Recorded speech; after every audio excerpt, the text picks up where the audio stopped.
Hey everyone, it's Julie, and I have been tagged to do a VR to hashtag one deck for each sign. I've been tagged by Steph over at a French channel name that I have never been able to pronounce because I don't read any French, but you would know the channel name if you saw it because she does both French and English language videos. Steph created a tag where she has chosen one deck for each astrological sign. And I am so grateful that she even provided a keyword or two to describe each astrological sign. And of course, the caveat is that we are all well aware that these keywords do not encompass all the attributes and traits of each of these signs. This is just a fun tag. It is not meant to be taken super seriously. Yeah, I'm going to do my best with this one. So here we go. The first sign is Aries, and the keywords are rebel and spontaneous. And the deck that I chose for this is the Tarot of Passing Showers by Valerie Chia. And the reason I chose this deck is just visually, I feel like this has a very kind of rebellious and bold energy to it. When I think of Aries, I do think of that kind of ambitious and very brazen type of vibe.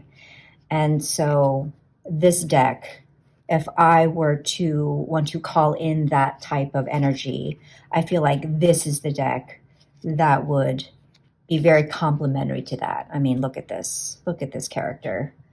To me, that is the personification of an Aries energy. So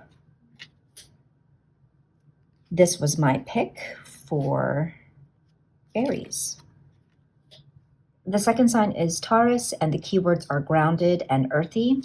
And the deck that I chose for this sign is the Anna K Tarot. And the reason I chose this is because, to me, these images are very earthy. And these Hobbiton-like characters look like they've practically been rolling around in the earth. You get what I'm saying. So, yes, this feels like a village of people who kind of live a very serene and routine life, despite whatever upheavals happen in the village. Otherwise, it's they go by their day to day and have that more grounded and terrestrial energy. The next sign is Gemini, which is my sun sign, and the keyword is duality. And initially, I was having a bit of a hard time deciding which deck to choose, but then it was like, holy shit, I know exactly the deck that is perfect for this sign. And that is, oh, you're going to laugh. It's my He-Man, She-Ra, Masters of the Universe, Majors Only deck that I made for myself.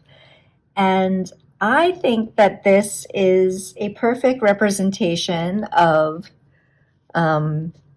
Gemini because you have, okay, come on, like you have Adora and Adam, and they're twins, and they both have these secret alter egos as He-Man and She-Ra, and this show is all about good and evil, light and shadow. So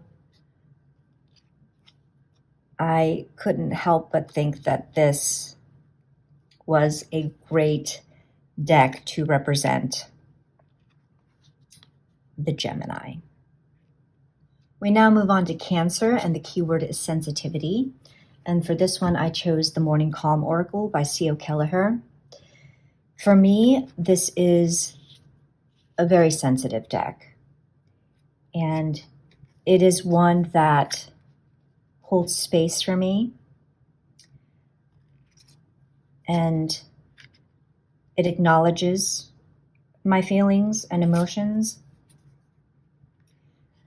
When I think of the keyword sensitivity, I do think of how this deck, again, just connects with me in that emotional space. It gives me the room and it gives me the time that I need to be receptive to its messages. The next sign is Leo, and the keywords are solar and light. And for this, I chose the deck Star Tarot by Kathy McClelland. This is the first edition. And I mean, come on, like, how can you question this choice? No, I'm just kidding. I mean, for me, this is very much a solar vibe, celestial vibe. It is dramatic and it is passionate and it's just all up in your face and it's demanding to be seen. Next up is Virgo, keywords precision, perfection.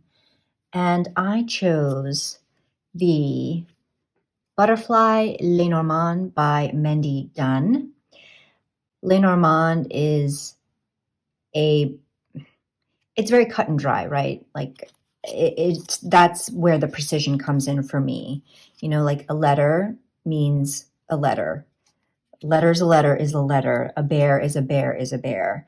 So when I want that clear, quick, cut and dry answer to a question, I will turn to the Lenormand.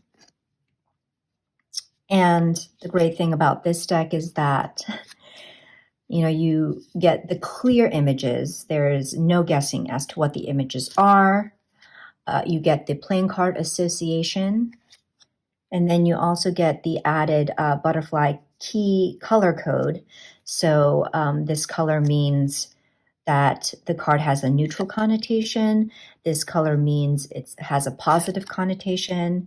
And the deeper color means you have a more shadowy connotation. So this to me is very Virgo, and also this size. I mean, come on. This size in itself is just perfection. Next up is Libra with the keywords harmony and justice. And I chose the Tarot of the Heart, which is a Korean deck, and it is Marseille inspired. And the keyword that sticks out is harmony and the idea of that balance and the sense of peaceability. Is that a word? Peaceability, being peaceable. And so this deck is that for me, in that I read this numerologically, and given that it is a pip deck, that allows for that kind of neutral basis for which to then layer on any context and any kind of download and interpretation and build on that. So I do like that these pip cards provide that sense of balance and harmony and this kind of neutral ground from which to start.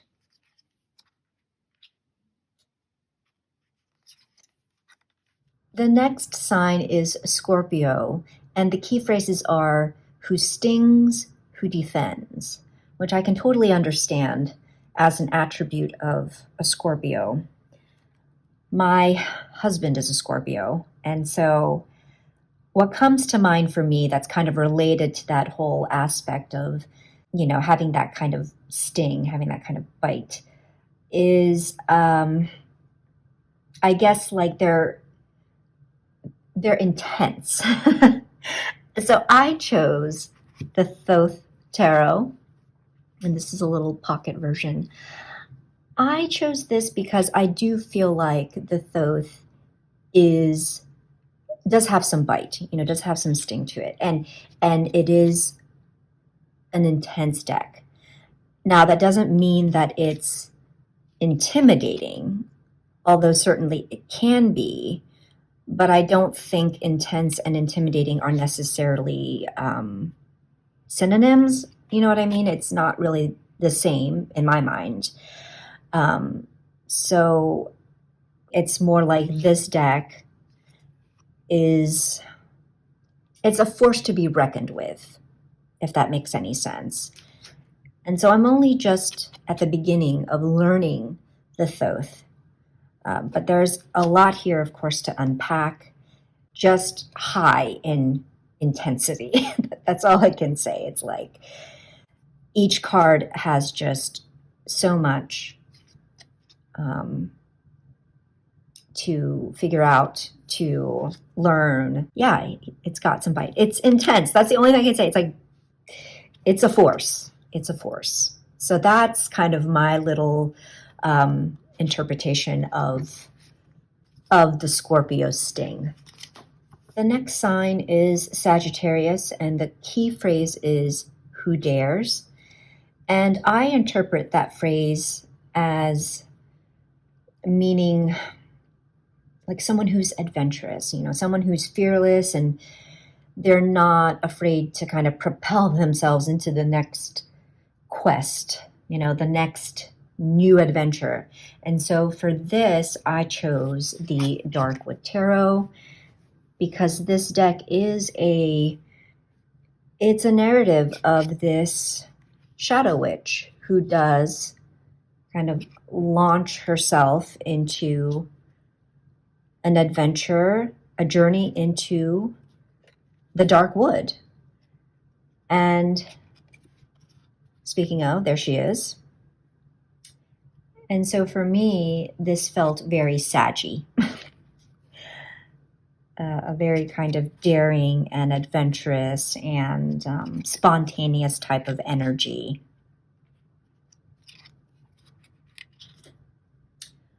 They are not afraid to go forth and to stretch themselves and explore. For the sign of Capricorn, we have the keywords stability and reflection. And I chose an interesting deck that is neither tarot nor oracle, but this is the deck that I thought of, and it is the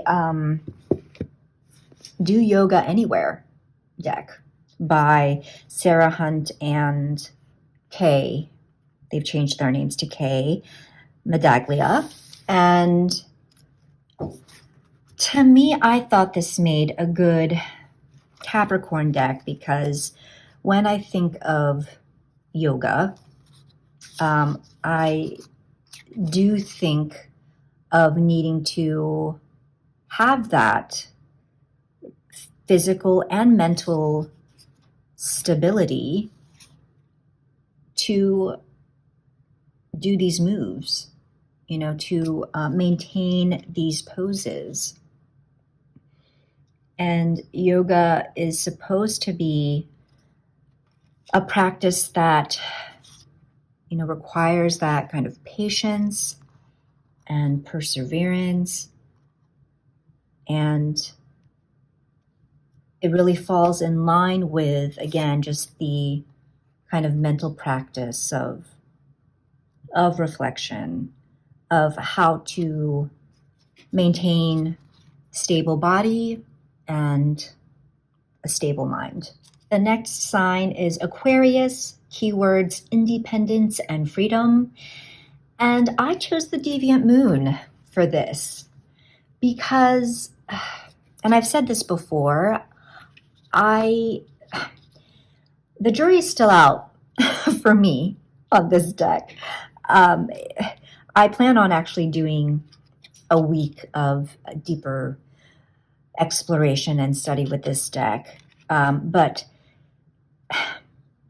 whatever I decide when it comes to this tarot, I have to say there's nothing like this deck. I mean, this is just, when I think independence, I think of more like, I guess more like originality. Like, it's just on its own. It's gone off on its own. It's just original. It's staying true to itself, and, you know, finding liberation in the fact that they can express themselves the way that they want. And I feel like that is this deck. The way the characters are rendered and the expression of this civilization, it's just its own thing. And I've never really seen anything like it before. And so it is, in that sense, very, very progressive for its time, and very innovative for when this came out, I think. And finally, we have Pisces with the keyword dream. And I thought that Tarot of the Mystical Moments would be a good choice for this. This is by Catrin Welz-Stein. And when I reflect on the word dream, I just think of Pisces as imaginative, and that's how I feel this deck is as well. Just imaginative and sensitive, intuitive is another keyword that comes to mind, and really just kind of going back and forth between the worlds of reality and dream. And there you have the deck choices from an astrologically challenged card slinger. But hey, I did my best, okay? I did my best. So thank you to Steph for tagging me. And until the next video, much love and take care.